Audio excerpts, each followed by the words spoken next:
Diuen que xafar una caca dona sort, però la sort és no trobar-ne. L'Ajuntament de Sagunt i la SAC promouen esta campanya de conscienciació ciutadana. L'objectiu és aconseguir una ciutat més neta per a totes i tots. Segons la normativa municipal, les persones responsables d'animals estan obligades a netejar immediatament les deposicions de les seues mascotes. L'incompliment de la norma pot implicar sancions que van des de 150 fins a 600 euros.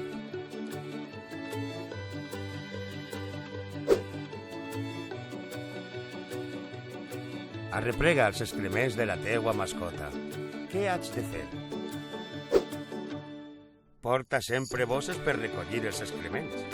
Diposita'ls en el lloc adequat. Usa una botella d'aigua per a netejar el pipí. La sort és no trobar-lo.